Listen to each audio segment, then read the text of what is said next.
शुभ सकाळ सांग मैंने जय जगन्नाथ जय श्री नारायण जय महादेव जय माँ तुलसी देवी। आज थिला कार्तिक मासर बड़ एकादशी माने देव उत्थापन एकादशी एवं माता तुलसी विवाह 4 मासर जोग निद्रा पर आज स्वयं भगवान निद्रार उठी था। तेणुकर यही एकादशी को देव उत्थापन एकादशी रूपे पालन करा जाए। तो जेहेतु यहाँ बड़ एकादशी थिला तो वर्षे हेलाणी भाविलाणी एकादशी करी पारुनथिली कारण भगवान को इच्छा भगवान को डोरी न लगे आम भी किसी भी करें। आज थिले सुवर्ण सुजोग आज बड़ एकादशी पुणी कार्तिक मास तुलसी विवाह पुणी रविवार यही बड़ एकादशी मोर एकादशी आरंभ करी। तो मोर सकाल सकाल उठी प्रथम मुंड धोईकी गाधेकी पलि आसली घर झाड़ू बाहर झाड़ू गत काली तो मुझे घर पोछि देइथिली आ जोठी मु पूजा करी से जगह को बढ़िया भाव पानी रे सफा कर नेली और ठाकुर बासन कुसन सब बढ़िया भाव सफा कर नेली। लुगा पिंधिकी पलि आसली प्रथम अलता लगे नेली कहीं प्रत्येक शुभ कार्य पूजा पर्वपर्वाणी रे अलता लगे शुभ माना जाए। तापर बसी पड़ी मुझे फुल गुंथवाई आ बहुत सुंदर सुंदर गेंडू फुल माने हजबैंड यही पूजा कम हेल्प करती कि मोबाइल बढ़िया भाव फुल माने बहुत सारा फुल आनी दिखती ऑफिस रु नहले मुझे एत सारा फुल पाइबी एत सुंदर सुंदर फुल पाइबी आ पूजा पर्वपर्वाणी रे माने पूजा कम फुल फुल माने भल फुल बहुत सारा फुल मिले भल लगे माने पूजा तो एमती करने पानी रे भी खाली फुल नथी खाली पानी छिंची भी पूजा करहब किंतु गोटे खुशी लगे ना ठाकुर सजई हेले पूरा सुंदर लगे ना बढ़िया लगे फुल गुड़ा ना पूरा पुरुषटिया फुल थिला पूरा फ्रेश थिला पूरा फुल को देखिकी तो मो खुशी कहले ना सरे। तापर प्रथमे सूर्य देवता को पानी टेकी पलि आसली घर ठाकुर को पूजा करदेली।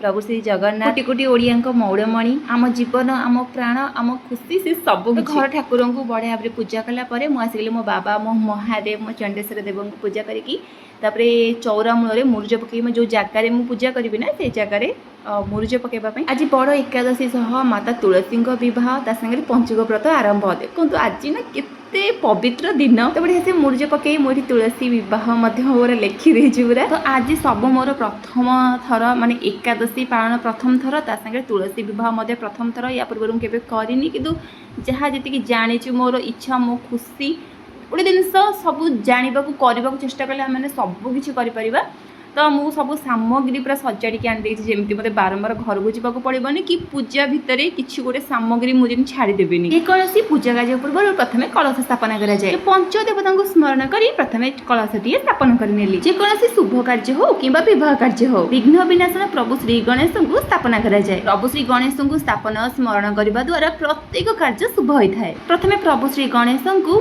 बास जल प्रस्तुत कर प्रथम स्नान कर बास जल जमीक जल गंगा जल अगुरु कर्पूर चंदन ए सब को मिसई प्रस्तुत करी। प्रभु श्री कृष्ण प्रभु श्री नारायण को प्रथम बाक्स जल क्षीर स्नान कर तो माता तुलसी को शालिग्राम सांगरे विवाह करा जाए ये कि प्रभु विष्णुकर गोटे रूप भगवान तो एक किंतु रूप अनेक। स्नान कला प्रभु को गोटे नूतन वस्त्र सांगरे जेहेतु से अतर प्रिय अतर लगे नेली आस्थान विराजमान करेली। तो तुलसी विवाह दिन तुलसी मूल क्षीर अर्पण कराए तो क्षीर मु अर्पण कर जेहेतु माता तुलसी विवाह थिला जेमती विवाहित नारी सधवा नारी मानकर भूषण जमीक अलता शंखा सिंदूर नाली ओढ़नी सांग को मेहंदी टिकिली नाली रखिया सूता सांग को हलदिया रंगर सूता जदि हलदिया नथिला मो पाखे तो मुझे हलदी पानी टिके बुड़े तो जेहेतु एकादशी मुझे एकादशी आरंभ कली 12 मासी एकादशी से लगे मो हाथ में टे पानी आउ फूल नहीं संकल्प कर मनर इच्छा को भगवान को आगे स्मरण करी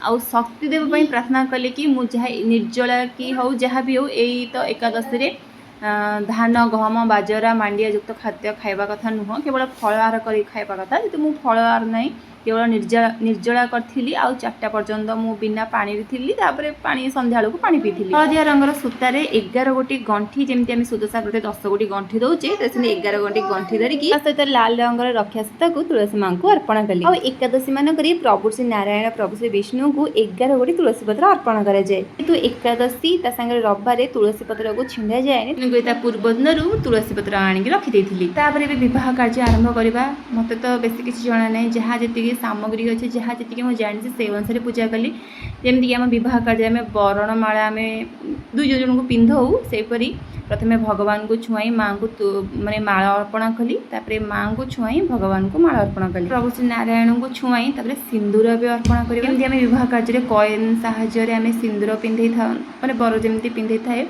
तो ठीक से हीपरी भगवान को छुआई कॉइन साहाय्य मु माँ को सिंदूर अर्पण करी। तो साधारणतः आम एमती घरे पित्तल दीप शंख दीप जली था तो जो मैंने भल पूजा पर्वपर्वाणी दिन मानक एकादशी संक्रांति पूर्णिमा दिन मानक माटीर दीप घीर दीप होता जाइले बहुत भल। तापर पंच उपचार पूजा जमीक गंध पुष्प धूप दीप नैवेद्य दे पूजा आरंभ कली। कार्तिक मासरे तुलसी बह सह माता तुलसी जन्म मास। चलतु जाना माता तुलसी जन्म कथा बह कथा। माता तुलसी थिले जड़े प्रतिव्रता नारी जहाँ स्वामी थिले जलंधर जी की राक्षस जाति। माता तुलसी सतीत्व जो जलंधर को कहीं भी परास्त कर देवता मान आक्रमण करने बहुत अत्याचार कर फलस्वरूप अत्याचार अतुष्ट हो देवतागण मैंने भगवान विष्णु को आगे गुहारि कले। माता तुलसी सतीत्व जो जलंधर एते शक्तिशाली थिले जे ताकु स्वयं महादेव मारि पारु नथिले। देवतांक सह स्वयं ब्रह्मा एवं महादेव भगवान विष्णु को गुहारि कले। कथा जलंधर युद्ध क्षेत्र को जाइथांती। भगवान विष्णु जलंधर वेश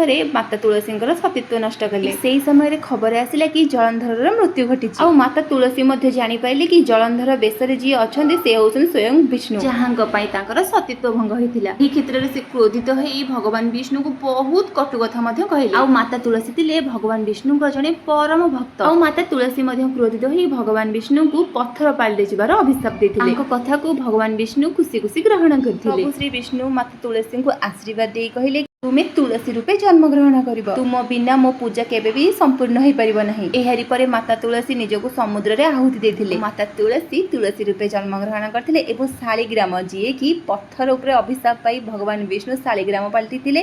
से शालिग्राम को माता तुलसी विवाह करथिले। एही परि थिला माता तुलसी जन्म कथा विवाह कथा। इन ठारू तुलसी बिना प्रभु श्री जगन्नाथ प्रभु श्री नारायण प्रभु श्री विष्णु शालिग्राम कम पूजा संपूर्ण हो न थाई। एमिति की प्रसाद जदि तुलसी पत्र न से प्रसाद को भगवान ग्रहण करना था। गौ माता तुलसी को आम घरे घरे पूजा करी मो पूजा संपूर्ण है। ठाकुर को क्षमा प्रार्थना करने सह ठाकुर को प्रार्थना कले जमीक मोर निहाती भाव में पूजा किसी ना कि त्रुटि थी निज संतान भाविकी मत क्षमा करदे। तो एकादशी यहाँ बड़ एकादशी। तो एकादशी निहाती भाव में समस्ते करवा उचित। मु तो वर्षेला भाभी भाभी थी कि कर भगवान इच्छा भगवान डोरी ना आम कि तो करें। तो जहाँ हूँ खुशी खुशी मत बहुत खुशी लगे कि मुझे बड़ एकादशी एकादशी करी निजक भाग्य मन करुच्ची। तो एकादशी करने द्वारा घरे सुख समृद्धि निज मनस्कामना पूर्ण हो। हाँ एकादशी केबे भी धान युक्त खाइबा गहम मांडिया बाजरा जमीक रुटी परोटा अरुआ भात ये सब जिन खाइबा उचित नुहे। केवल फल आहार करने कथा। तो मु मोर निर्जला करी माने 4टा पर्यंत मु किछि भी माने पानी भी पी नथिली। तो संध्या बेल को मु पानी पीथिली। तो पूजा संपूर्ण होला परे जेमिति कि विष्णु सहसा नाम शुणा एकादशी रे विष्णुकर 108 नाम जपिबा दरकार। तो जदि भी किछि भी न आसु ओम नमः भगवते वासुदेवाय ओम नमः भगवते वासुदेवाय दिन मानस जिते बड़े किछि टाइम मिलुची। तो सेही दिन हो कि आमे तो एकादशी करिचे खाली एमती बसिक रहिबा सोइक रहिबा सेमती किछि नै। दिन मानस जिते आमे भगवान को ना नहीं पारि एमती पढ़ी देथिली विष्णुकर 108 नाम। तो जहाँ जमी पूजा थी आपण मान सेयार कली भल लगी निहाती भाव में लाइक से सब्सक्राइब करदेवे। जदि किसी त्रुटि था निहाती भाव कमेंट मध्यम जन। रोहु सांग मैंने जय जगन्नाथ।